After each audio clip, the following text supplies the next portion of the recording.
the equivalent of a dose of radiation typically inflicted on a city when a nuclear plant blows up. Okay, no. It's time for some more Into the Shadows. Specifically, drop and run Cobalt-60 rods. Silent but deadly. Oh my. Those of you who don't know me, I'm Tyler Folst. I'm a nuclear engineer with a little over 10 years of experience in the commercial nuclear power industry. From engineering to operations to emergency response.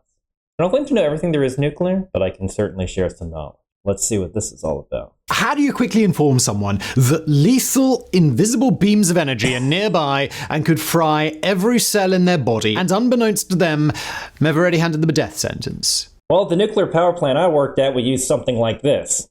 A stop sign that says grave danger. This indicates a dose rate at over 500 rads per hour at 1 meter from the source. 500 rads will put you at an LD 50-60, that's 50% of the population that gets exposed to this will be dead within 60 days. So, I've never been on a job that required this, but yeah, your dose limits, your radiation protection escort, your briefing, exposure you'd want on the order of seconds, if at all. This is the radioactive symbol, or more precisely, it's the symbol posted on various devices, containers, and substances, warning of ionizing radiation, which is extremely harmful to the human body. Just like it was on the sign that I just showed. These barrels that he's showing is basically a cartoon, though. You'd never see radioactive waste labeled such as this.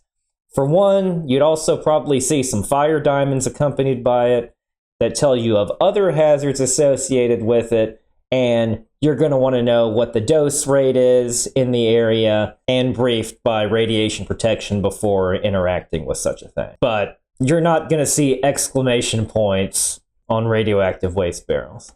The symbol is also placed at the perimeter of nuclear power plants, former bomb test sites, and areas that have experienced a catastrophic nuclear meltdown where radiation levels are dangerously high, even when standing at a distance of several hundred feet, or perhaps even a couple of miles.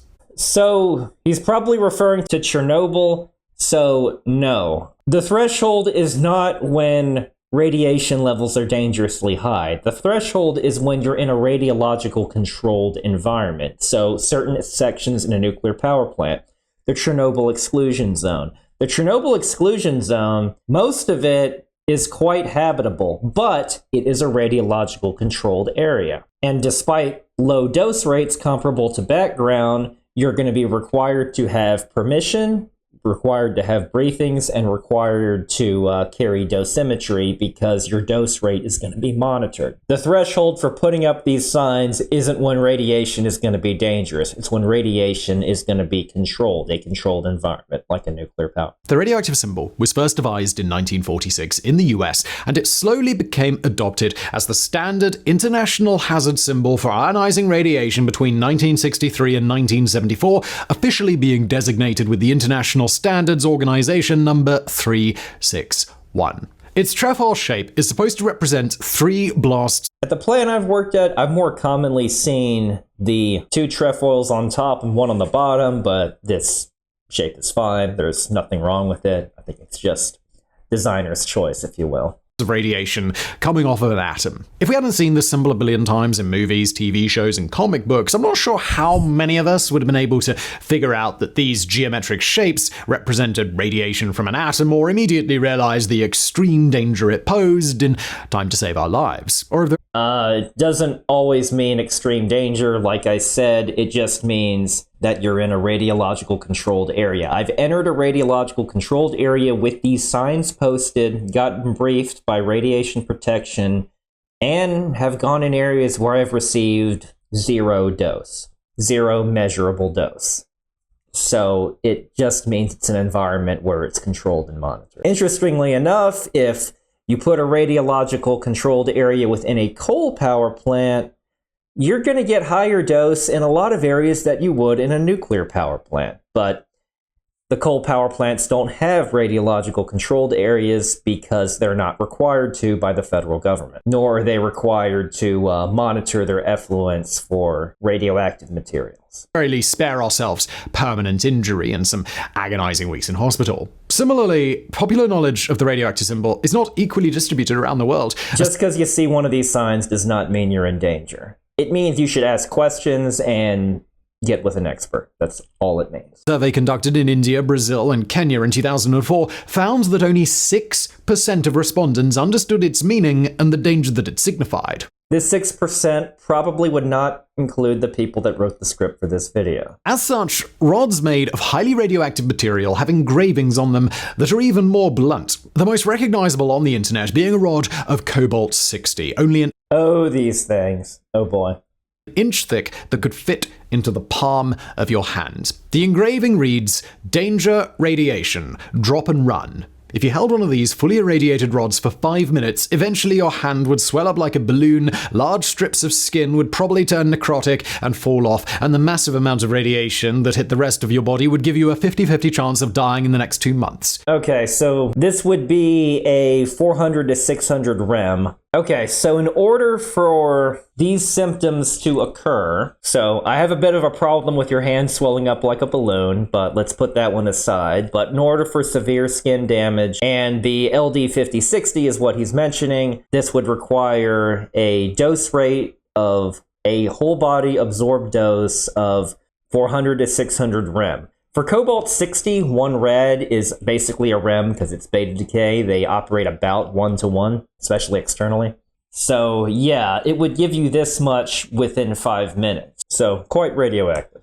If you held on to a fully irradiated rod of Cobalt-60 for 10 minutes, you'd soon vomit, soil yourself with a heavy bout of diarrhea, have multiple seizures, fall into a coma within the hour, and be dead in 2 days. I'm not sure what he means by fully irradiated rod because you're going to need to measure it in terms of dose rate. Also, the term irradiated, it's a cobalt source. So irradiated to me implies you're treating it like you're irradiating food, which is not deadly and does not activate your food, making it radioactive or anything like that. But basically, we're talking about the strength of a radioactive source. And again, Cobalt-60, beta, and gamma decay. Therefore, drop and run is something of an understatement. You should drop it and run for your goddamn life until you are the better part of a mile away. Not necessarily a mile, even from... So you double your distance from the source, its intensity drops by a factor of 4. So even a source that hot, you put some distance between yourself and it, and also you exit the building. The building is going to act as some level of shielding in the event of an accident or something. Then if you suddenly picked up something that hot and you drop it and made a run for it, you could very well exit the area unscathed.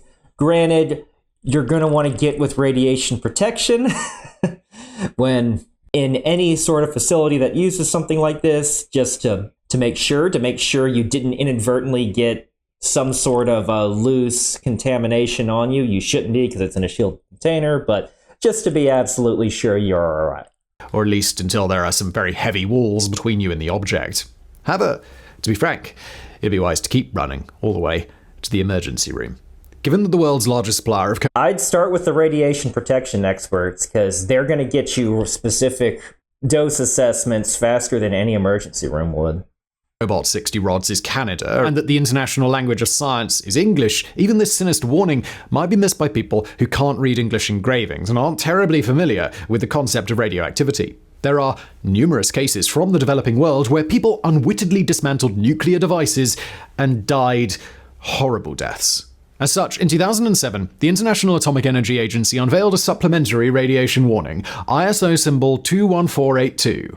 It is meant to be pasted on nuclear devices in addition to the classic radioactive symbol. If a person ignores the trefoil... I mean, additional symbols are good to know, but if you're less familiar with other symbols, you might think pirates with propellers are coming after you or something.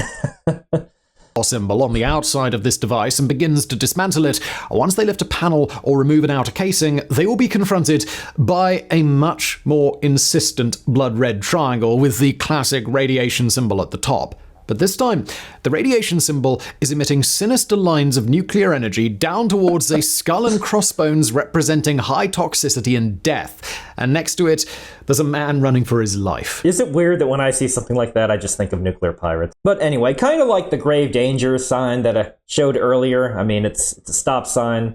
And keep in mind, that is within the United States. And before you enter an environment that you could be exposed to that amount of radiation, such as very situational experiences in a nuclear power plant, you're required to take an exam on what radiation posting looks like, how each radiation hazard is contained and stored. And I'm not talking about for nuclear engineers, plant operators, or reactor operators. I'm talking about for anyone that sets foot in the nuclear plant. That includes security officers, fire watches, positions that in most cases would not be required to be a subject matter expert on all things radioactive, but that baseline level of knowledge is required, or you will not be allowed to enter a radiological controlled area. As such, ISO 21482 is the international symbol of stop whatever the hell you're doing and get out of there, and if you're lucky, you haven't already signed your own death warrant. Is that a direct quote from the Standard? That sounds a little... I don't know. Due to the immense danger posed by radiation to human beings and the catastrophes that inevitably follow when radioactive materials... It's probably a quote from the debate regarding what you should set the symbol to be. ...are unleashed upon the public, everything in our power must be done to keep unsuspecting people away from them. And this brings us to the tragic event which convinced international authorities the run for your damn life symbol was desperately needed around the world.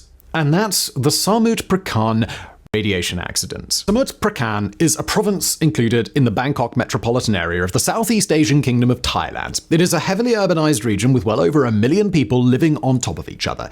And it was in this crowded area that in February of the year 2000, a source of tremendous radioactivity was left in a junkyard, sparking a state of emergency and endangering the local populace. This is another tragic case of what's known as an orphan source. That is a radiation source that was abandoned. And within the US anyway, all radioactive sources are required to be tracked. It's a requirement, it's a federal law. The Nuclear Regulatory Commission requires not just nuclear power plants, but also medical facilities that use radioisotopes for treatment in order to keep an active inventory so they do not become lost. The seeds of the disaster were sown several decades earlier in 1969 when the German technology conglomerate Siemens exported a radiotherapy machine to a hospital in Bangkok. The machine used targeted radiation to induce cell death and shrink malignant tumors that would otherwise continue to grow rapidly, impeding a patient's bodily functions and ultimately killing them.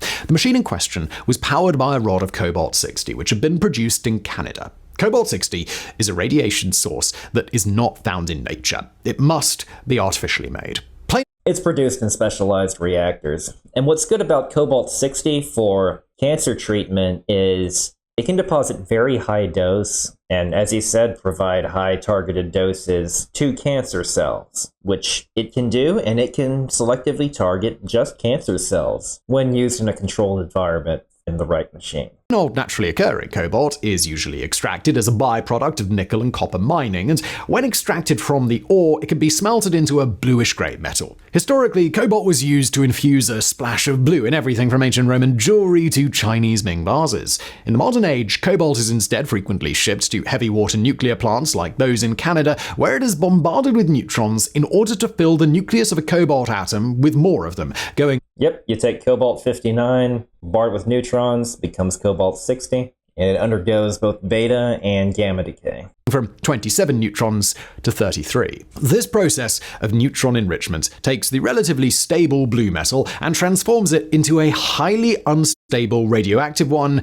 called an isotope. A neutron-laden isotope decays by emitting tremendous amounts of energy into the... So, an isotope just means a type. I know isotope most commonly comes up with radioactive material, but Cobalt-59 is also an isotope. It just means, in this context, a different type of cobalt. Surrounding environment as it tries to settle into a more stable form again. This fierce blast of energy is called ionizing radiation. That's the deadly kind of radiation.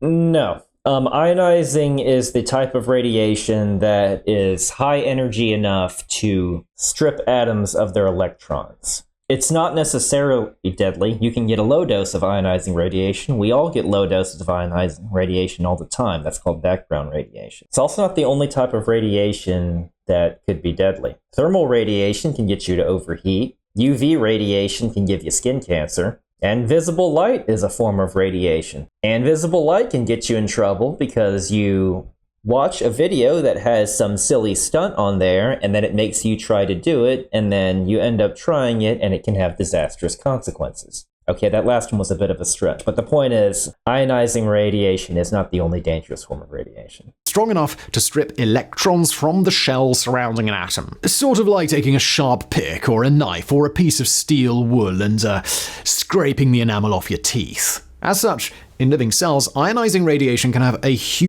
It's a bizarre analogy. It's an electrical process, not a mechanical one.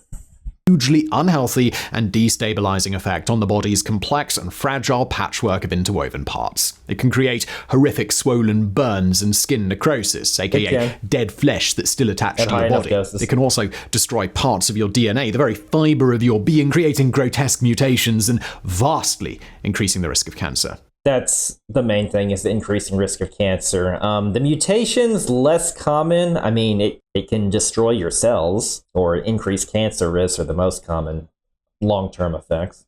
It can also destroy the marrow of your bones, which stops the production of white blood cells necessary to fight off viruses and hostile bacteria, meaning that the smallest of infections can... An acute dose meaning a lot of dose all at once, as opposed to a chronic overtime dose, but yeah. Kill you. It also destroys your gastric, vascular, neurological systems, causing intense nausea, vomiting, bloody diarrhea, unbearable abdominal pain, fever, the shutting down of vital organs, disorientation. All what he's describing there are symptoms of acute radiation syndrome, so high amount of dose over time, prolonged, is what can cause that. But very, very high doses. We're talking 100, 150 rem or more. Seizures, and ultimately death. Once blasted by a significant dose of... That is at 1000 rem, death is all but guaranteed. Ionizing radiation, there is often a period of initial nausea, followed by a latency period of several days where you show few symptoms. Meanwhile, the cells of your body will quietly contort and curdle until the whole fragile system breaks down and you suddenly become tremendously ill. Without medical treatment, you... What he's describing there is probably on the order of 300 or so rem, where it's still treatable with medical treatment. Will almost certainly die, and if you got a heavy dose, it doesn't matter if you got medical treatment. You're gonna die anyway. That would be over 1000 rem. In small targeted doses, via radiotherapy machines, ionizing radiation can do just enough damage to living cells that it slowly shrinks cancerous tumors. But if its full power is unleashed upon the world, it is a horrific thing to behold. So the key difference here is targeted dose to just cancer cells versus a whole body dose. The cancer cells can receive 100 plus rem, and the rest of you would be relatively okay. I mean, yeah, there's side effects associated with radiation therapy, the nausea that are not pleasant, but it's being used to treat the cancer in that case. No different than the fallout experienced by the people at Hiroshima and the people at Nagasaki. Okay, now he's talking specifically about the fallout and people that received high doses. High dose is high dose, but it's not going to cause any sort of explosion, thermal pulse, shock wave, anything like a nuclear weapon. We're just strictly talking about high doses of radiation. It could come from a nuclear weapon, it could come from an orphan source, it could come from a nuclear accident, but we're just talking about high doses. And these devices are in almost every hospital around the globe. As such, the rod of Cobalt-60, not nuclear weapons. 60 used in the Bangkok radiotherapy machine was housed inside a thick container made out of lead, a metal that is capable of stopping ionizing radiation dead in its tracks. The lead It would have to be pretty thick, but yes, to stop gamma radiation in particular. A small amount of lead will stop the betas pretty much immediately, but typically you're going to want a few inches of lead in order to completely attenuate all the gamma. And even then, there's a teeny tiny amount that'll do. The container was surrounded by stainless steel. Because the rod of Cobalt-60 was only an inch thick and 1.5 inches long, the lead and steel container was also quite small, about 17 inches long and 8 inches wide. But due to all the heavy metals involved, the whole thing weighed an astonishingly hefty 230 pounds. Yeah, the entire container, okay, because I was like, the actual rod by itself, that's not that well shielded, but the entire container, sure. Over time, a rod in a radiotherapy machine will lose its strength. As a rod of Cobalt-60 emits an immense blast of radiation, it gradually decays into a stable form of nickel, chemically changing into a completely different element. It has so Cobalt-60 has a half-life of a little over 5 years. So most radiation protection experts say between 7 and 10 half-lives. It's gone, depending on how conservative you want to be. So a few decades, it's basically inert. But keep that in mind when you're going to upgrade your medical systems. You need to track and take into consideration that your radioactive source might outlive the institution that uses them. So that's why you have to track the radioactive sources, and regulators must assume that, hey, businesses are going to close and materials are going to be forgotten unless actively tracked and enforced. It takes 5.2714 years for exactly half of the cobalt atoms to decay, otherwise known as a half-life. As all the Cobalt-60 atoms are slowly used up, the radioactivity of a rod of cobalt becomes less fierce. Thereupon, the rod will need to be replaced. Fierce. But things didn't work out that way in Bangkok. Now, in the case of the rod of Cobalt-60 powering the radiotherapy machine in Bangkok, it was used from 1969 until 1981, 12 years, long after it should have been replaced with a new rod. What this meant for cancer patients at the Bangkok hospital was that they had to spend unreasonably long amounts of time being blasted by an increasingly weak machine in order to shrink their tumors. A new Cobalt-60 rod was installed in the machine in 1981. Thereafter, the pattern repeated itself. The rod was in use for a further 13 years until 1994. Thereupon, the Bangkok hospital replaced the entire radiotherapy machine with a new one manufactured by Nordion, a company based in Canada. It was here that a problem arose. Where do you put the old machine? Nordion refused to take it because they had not manufactured it. Should be stored and associated with the hospitals and the Thailand government's regulatory arm of their radiation protection agency. The German company that did manufacture it in 1969 also refused to take it because they had long since stopped working with Cobalt-60 and no longer produced the machines. So, instead, the Bangkok hospital sold the old machine to the Thai electric company Kharman Sukhasorn, or KSE. As a matter of procedure, the hospital and KSE had to report the transfer of the radioactive device to the Thai nuclear regulator, the Office of Atoms for Peace. But they didn't. That was illegal. The radiotherapy machine was transferred to a KSE warehouse where it was placed in a storage unit that eventually got filled up with 3 other radiotherapy machines when KSE was only licensed to house one of them. In 1999, KSE terminated their lease of the storage warehouse. Thereupon, KSE moved 3 of the radiotherapy machines to a parking lot that they owned in southeast Bangkok. Needless to say, that was also illegal. The radiotherapy machine was stored underneath a simple overhead shelter to protect them from the elements. Otherwise, they were sitting in the open air. Public access was blocked off from the parking lot by only a chain-link fence. However, the neighbored children had long since cut holes in that fence in order to play football in the wide open spaces there. Now, sometime in late 1999 or early 2000, the Bangkok hospital radiotherapy machine was stolen from the parking lot by a person or persons unknown. On January 4th, 2000, the container housing the rod of Cobalt-60 was sold to 2 scrap metal collectors. So we've gone through a few half-lives at this point, but note that I said 7 to 10, so this source is by no means inert. It is possible these 2 stole the device on their own, but we'll never know.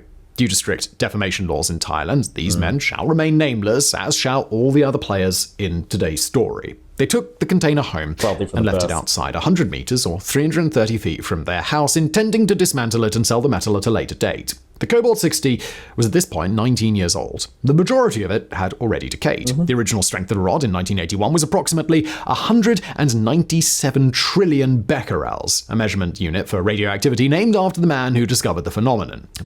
Yeah, becquerel's a really small unit, just 1 disintegration per second. By the year 2000, the Cobalt-60's radiation had declined to 15.7 trillion becquerels, a loss of 92% of its potency. But don't be under any illusions here. 15.7 trillion becquerels is roughly as radioactive as the contaminated water that leaked out of the Fukushima plant in the aftermath of the disaster. More than enough to kill you if you get close to it. So, okay, couple of important distinctions. So this is concentrated. Fukushima was, over time, and treated and discharged over a very long period of time, and not all gathered in one spot. So that is why this device right here, far more dangerous than the effluents from Fukushima. Even the release from the initial accident itself. The only silver lining in this situation is that a brand new rod of Cobalt-60 would have killed exponentially more people in the area.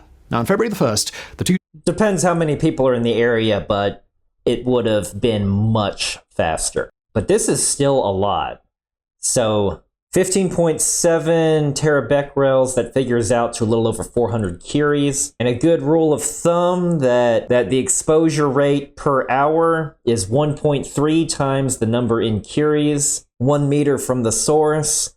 So that puts you up to, I'm going to call it 550 roentgens per hour. This is going to mainly be gamma at this point. So that figures out to 5.5 grays per hour at 1 meter, or 550 rem per hour at 1 meter. So if you stand a meter away from it for an hour straight, you're looking at the LD5060. However, the square cube law can work the other way. So if you're 10 centimeters away from it, then your dose rate is going to go up by a factor of 100, potentially giving you the LD5060 dose in less than 1 minute. Scrap collectors were joined by two other men to try and bust the container open. One was a 23-year-old brother-in-law of one of the collectors, the other was a 19-year-old neighborhood lad just looking to help out. He was the same age as the rod of carbon-60. For the next hour, they all tried to bust it open, and one of the scrap collectors took a hammer and a chisel to the device. The scrap collector managed to crack a welded seam between the stainless steel exterior and the thick lead container. A toxic, oily liquid came seeping out. This was That's not at all what it looked like, but okay. Build-up of decades of moisture inside the casing that had turned radioactive. Because the scrap collector did the majority of the work, he suffered most of the exposure to it, but the other men were exposed too. So exposure, radiation dose is determined by time, distance, and shielding. So you're near it more, you get more dose. You're closer to it, you get more dose, and less shielding between you and it, you're going to get more dose. Time, the container of Cobalt-60 remains largely unpenetrated, so it was not as bad as it could have been. At this point, the other scrap metal collector declared, okay, that's gonna lower it, but still, from what I said earlier, that they weren't getting anywhere and proposed to take the device to a junkyard in Samut Prakan, about 30 minutes drive away. There, the junkyard staff could dismantle the device on site and the scrap collectors could sell the metal to them. This device was loaded onto a motorcycle-driven cart. The impatient scrap collector drove while the 19-year-old youth sat in the cart with his leg dangling over the now cracked and leaking radiotherapy device. The chisel man and the brother-in-law remained at the house and avoided being exposed any further.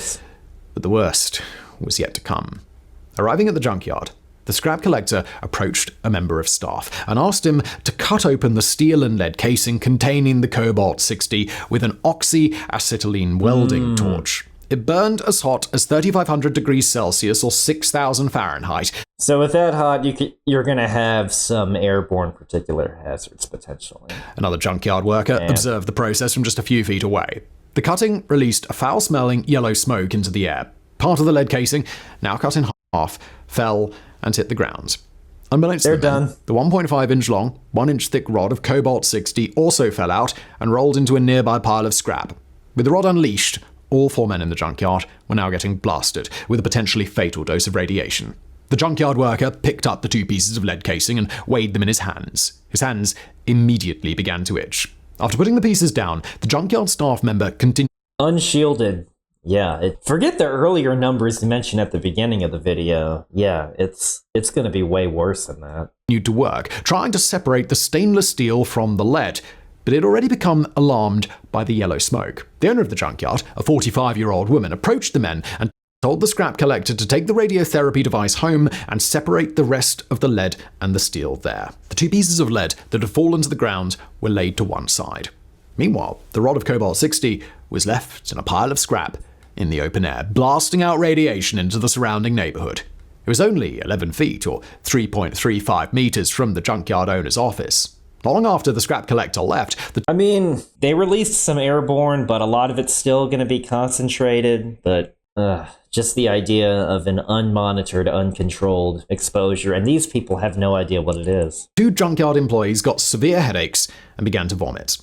On the drive home, the scrap collector also came down with a splitting headache and began to feel nauseous, but he didn't vomit. His 19-year-old assistant also began to feel ill and felt an itching sensation on his leg where he had draped it over the radiotherapy device on the drive over. Back at the house, the scrap... Difference in 10 centimeters can be... So the dose is going to be drastically different from one part of the body to the other.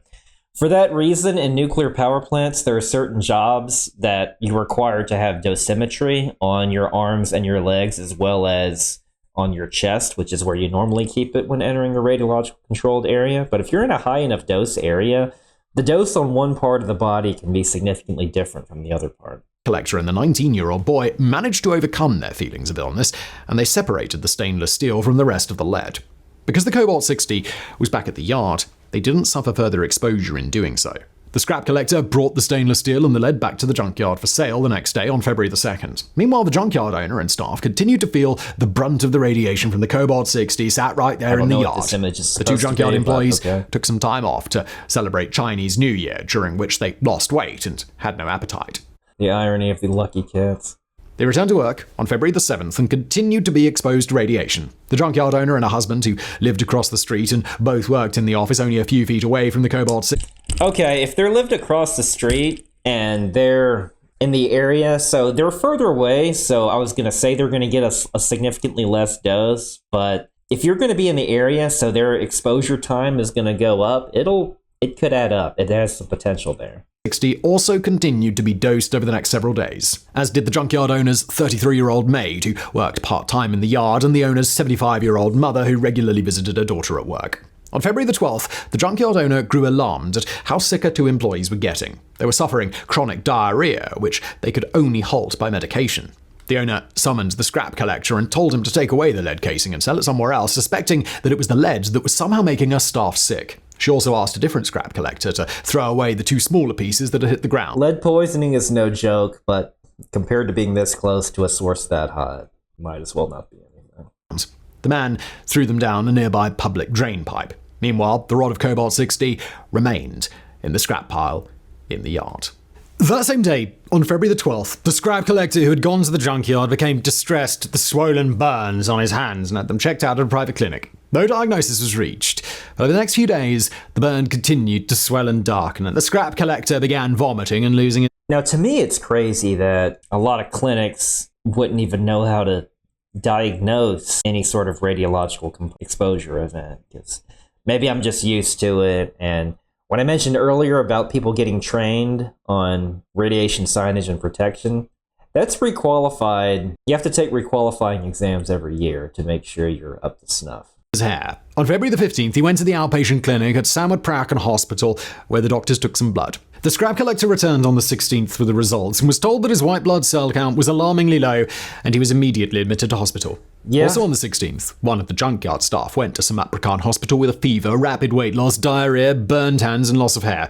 He was examined and immediately admitted as well. The following day, the 17th, the junkyard owner grew distressed at how sick her other employee was getting. He was losing weight and his hair was falling out. The owner drove her second employee to the hospital and he too was admitted. Meanwhile, the owner noticed that a stray dog that frequently wandered into the junkyard was lying there dead.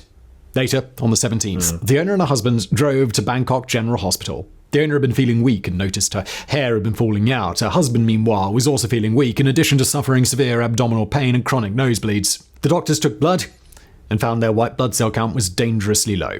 A bone marrow biopsy was also taken from both of them. The husband was admitted due to his uncontrollable nosebleeds, while the junkyard owner was not admitted but remained as an outpatient at Bangkok Hospital. So, on the morning of February the 18th, at Samut Prakan Hospital, the condition of the scrap collector and the 2 junkyard employees continued to deteriorate. The doctors drew a connection between the symptoms of the 3 patients and concluded that they'd suffered acute radiation poisoning. At 11:10 a.m., they called the Office of Atoms for Peace, who dispatched 2 investigators to Samut Prakan. They arrived at 12:30 p.m., concurred with the diagnosis. This is just so late, but you're dealing with what should have been. But this is the consequence of orphan sources. Things get diagnosed way too late. And summoned the junkyard owner from her husband's bedside at Bangkok General to Samut Prakan for questioning. From there, the investigators went to the public drain pipe to fish out the 2 small pieces of lead. They were no longer emitting any radioactivity. At 7 p.m., the investigators were driving in the direction of the junkyard, still several blocks away, and noticed that radiation levels were spiking to 8 microsieverts per hour, about 20 times normal levels. Now, 8 microsieverts isn't going to cause any health problems by itself, but the fact that it's 20 times normal levels is going to get people's attention. The investigators continued driving, and when they arrived at the junkyard, the radiation levels in their car spiked to 125 times higher, to 1 millisievert, the same level as fenced-off high radiation areas at a nuclear power plant. Well, that's right. 1 millisievert, or 100 millirem per hour, 30 centimeters from the source, is the dose limit for what's considered a high radiation area. So the 8 microsieverts would have just been carved as a radiation area, but for a millisievert, I've been into areas that were that hot, and they require a more detailed radiological briefing. Some areas in the plant, depending on where you are, could require your dosimetry to basically have a tracking device on it, so radiation protection technicians can monitor if you're in the area. The investigators concluded that intense gamma rays were blasting out of the junkyard and called for assistance. The emergency response team arrived and began assessing radiation levels in the area in order to locate the source. The beauty salon on one side of the junkyard and the grocery store on the other side, shielded by walls and fences, were both being blasted with 200 microsieverts of radiation per hour, equivalent to cosmic rays in unshielded interplanetary space. So 200 microsieverts would still be classified as a regular radiation area, since that's less than 1 millisievert, but significantly above background. While the buildings across the street from the junkyard were being pelted with unobstructed gamma rays, the radiation was 2 to 4 times higher than the equivalent of a perpetual CT scan running 24 hours a day. The main gate to the junkyard was even worse, hit by 10 millisieverts per hour, or He's referring to the whole body dose on a CT scan. the equivalent of a dose of radiation typically inflicted on a city when a nuclear plant blows up. Okay, no. So first off, a nuclear power plant blowing up. A lot of them are not located anywhere near a city, and how much dose a city gets, it would be based on a plume. If you're talking a catastrophic reactor failure, something of the Chernobyl level, which only ever happened once in the case of Chernobyl, but that has so much of a big factor to it in terms of distance from the plant, as well as the weather and wind patterns. Now, what I think he's getting this number from is dose limits for when the power plant, and this could be anywhere from when the power plant operators make a protective action recommendation to affected downwind zones that could potentially receive a dose of 10 to 50 millisieverts, and that recommendation is either to evacuate or to shelter in place. Keep in mind, 100 millisieverts is the dose where an increase in cancer chance is evident. Also, 50 millisieverts is the dose limit for a radiation worker, not a member of the public. Here we're talking about accidental release, not when a nuclear plant blows up.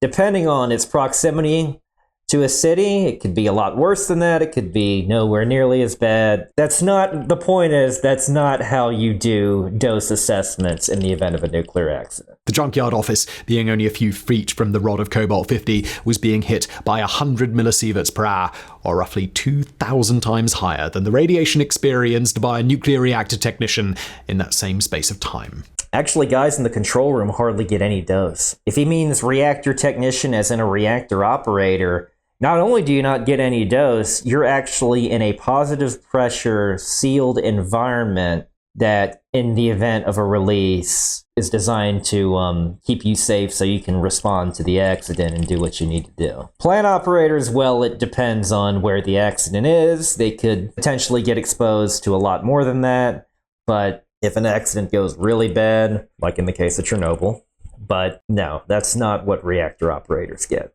The biggest dose of radiation was coming from a scrap pile at the front of the yard. 10 full sieverts per hour, almost as bad as what emergency workers experienced at ground zero at Chernobyl, and far beyond the levels of exposure that would result in a 50-50 chance of death in the next 2 months.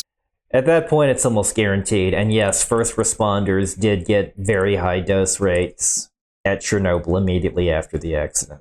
In fact, 10 full sieverts would typically result in a 99 to 100% mortality rate, even with medical intervention. Okay, he got that part right. Such, the emergency response team couldn't get near the pile of scrap in order to locate the source of the radiation. The street was closed to traffic, and the immediate area, 10 meters from the entrance to the junkyard, was cordoned off. But I mentioned it in REM earlier, 1 sievert is 100. the evacuation of the wider area was deemed unnecessary. There were 1,872 people living within 100 meters or 330 feet of the junkyard, and they were allowed to stay put. Emergency workers continued to narrow down the location of the source of the radiation throughout the night until 4 a.m. on February the 19th, when operations were suspended as they formulated a plan to remove the source from the scrap pile. Yep, you've identified it, make it a radiological controlled area. Meanwhile, the junkyard owner's maid was admitted to hospital with nausea, vomiting, and headache. The condition of the 2 junkyard workers continued to worsen. Their white cell count dropped to near zero. They had radiation burns all over their arms, chests, and faces. They had fever, nosebleeds that required nasal packing to staunch the flow. And their lips and tongues had become painfully swollen. Back at the junkyard at 4 p.m., the source removal plan was put into action. A mechanical excavator tore down the fence at the front of the yard. A bulldozer was rigged up with spotlights and a lead shield that was 6.5 feet tall and 2 inches thick to allow emergency workers to hide behind it in an effort to get closer to the scrap pile.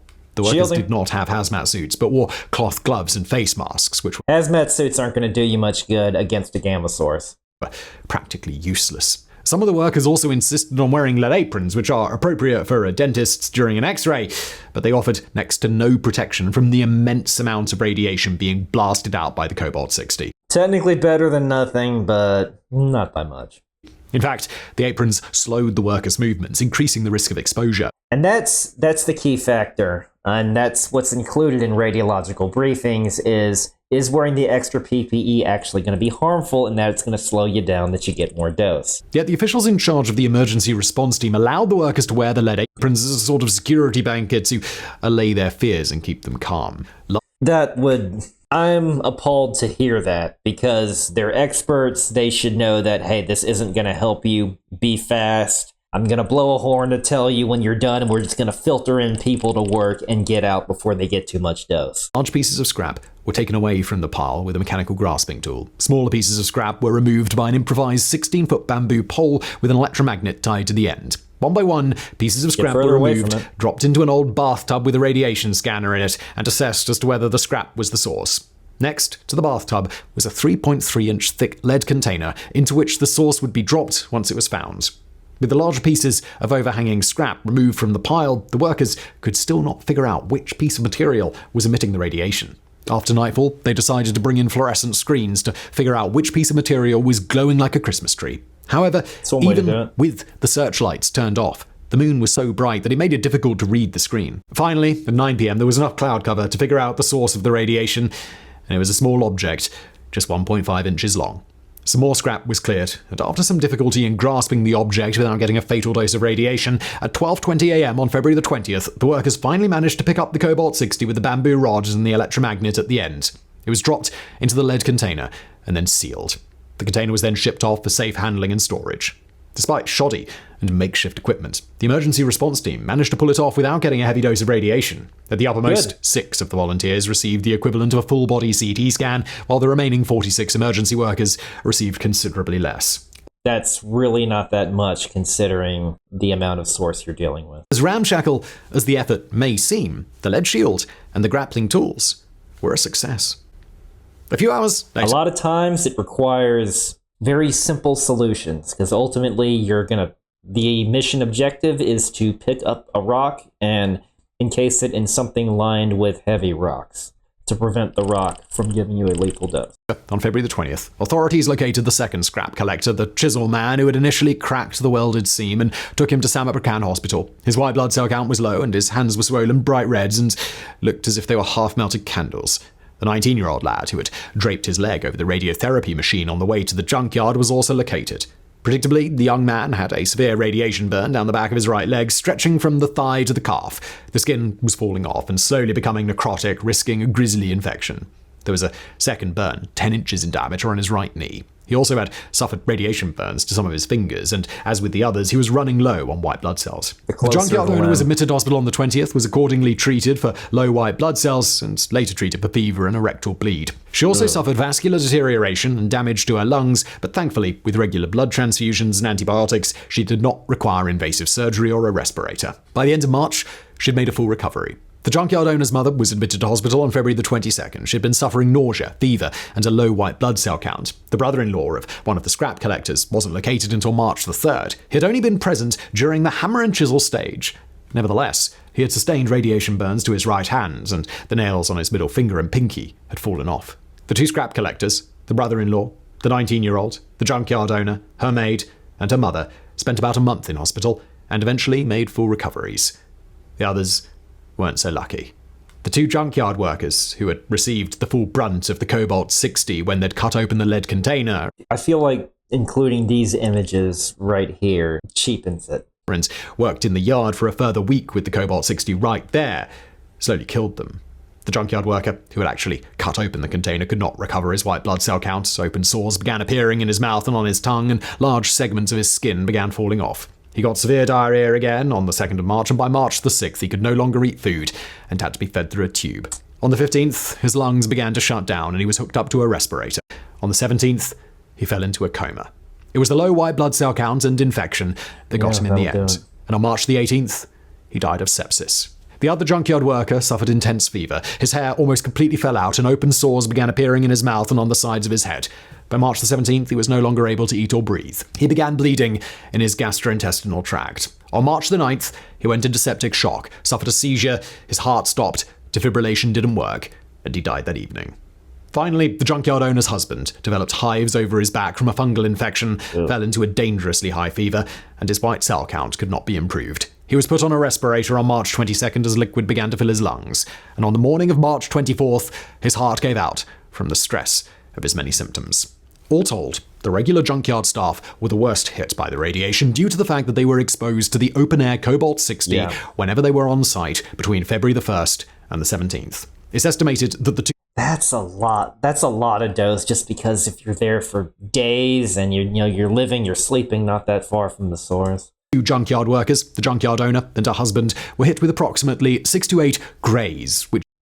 So a gray is a sievert not taking into account the effects of the actual radioisotope. So for gammas, it's 1-to-1. But if it was, say, an internal alpha dose, the multiplication factor is times 20. So 6 grays would be 120 sieverts if this was an internal alpha source. Which is the measurement unit for the amount of radiation that has been absorbed by the body. The impact... Energy per unit mass, think joules per kilogram. But keep in mind, sieverts takes into account the effects on the human body specifically by a multiplication factor. On the maid and mother was less severe because they were only there part-time. Bear in mind that 5 grays gives you a 50-50 chance of dying in the next 2 months. So minor clarification, because in the case of gamma, he's correct, but 5 sieverts. And it's really a range. I would call it 4 to 6. The fact that the junkyard owner survived at all when the other 3 men died is something of a miracle. It's likely due to the fact that she didn't work outside her office as often as her 2 employees and her husband. Not that the nuclear reactor levels of radiation in her office were by any means safe. Meanwhile, the 2 scrap collectors, the brother-in-law... I know he's trying to exaggerate at this point, but yeah, nuclear reactor, this dose rate is nothing compared to that. Like an active running reactor, and especially considering its neutrons, which can have a multiplying factor of anywhere from 5 to 20, depending on the speed of the neutrons. But nuclear reactors also have fission product barriers in the forms of the cladding around the fuel, the reactor coolant system, and the containment building, which contains several thick concrete walls. Concrete is highly effective at stopping neutron dust. And the 19-year-old were hit by 1 to 3 grays. By 1 to 3 grays, with medical intervention, there's a 5 to 30% chance you'll die in the next 2 months. Most of their symptoms were burns, where they'd That one's a bit more broad. as far as 1 to 3 sieverts goes. And I mean, 5 to 30 probably covers you, but that's an even greater range. Depends on various aspects of the victim, what body parts were effective, and keep in mind these numbers that are being said are all a whole body dose. Handled the radiotherapy device in their attempts to open and transport it. Despite low white blood cell counts, they all made full recoveries. As for the 1,872 people who lived within 100 meters or 330 feet of the junkyard, they had received a range of doses equivalent to being blasted by cosmic rays in outer space, to getting multiple CT scans, to a bad sunburn, all of which would increase their risks of cancer in later life. Yeah, this is where it gets harder to measure, because risk of cancer, radiation is obviously not the only thing that affects the risk of cancer, and a pretty wide range. Like, there's a massive difference between 100 and 300 feet. I mean, in terms of dose, that's going to be a factor of 9, because, again, you're tripling the distance. It's a 9-fold difference. 862 of them were checked out by doctors, 782 of them had their blood taken, 907 of them received government advice. The other half of them got Advice. nothing. 5 pregnant women. Not sure what that means. Tips on how to... Hey, you were blasted by radiation. Perhaps you should try to avoid that. I don't know what that means, government advice. Lived within 50 meters or 165 feet. One of them decided to have an abortion, feeling that the radiation might cause the child to be born with mutations. KSE, the Hopefully under the guise of a medical professional. electricity company who had initially stored the radiotherapy device in a parking lot along with 2 other machines, was initially fined just $450. In 2003, the Office of Atoms for Peace was sued in a class action lawsuit for failing to keep track of the whereabouts of a nuclear device after its removal from the KSE warehouse. The dozen plaintiffs won $155,000 in compensation. That's the average salary of about 4 people in Thailand. In 2007, the, quite frankly, bigger culprit, KSE, was sued in a civil suit and had to pay a further $19,000 to the victims of the disaster. That was all the compensation anyone received. Wow. And this level of a screw-up, and this is just so infuriating, the level of incompetence. Regulation must track their sources from cradle to grave, even if said grave is decades out. And there needs to be better public education, what he was alluding to earlier about radiation warning symbols. Things would have been a lot different if it was properly controlled and it was, say, an accident that was known about in a radiological controlled area. I doubt many people would have gotten hurt. Nor can it be said that this was the last incident of nuclear materials being unleashed on the Thai public as a result of industrial negligence and lack of regulatory oversight. The most positive thing to come out of the incident was the introduction of hazard symbol number 21482. After much institutional humming and hawing, a full 7 years later, it was released. Overall, this is probably one of his better videos, and in a case where I actually think he underestimated how dangerous this source was. But thanks so much for the recommendation, and thanks so much for watching. I'll see you next time.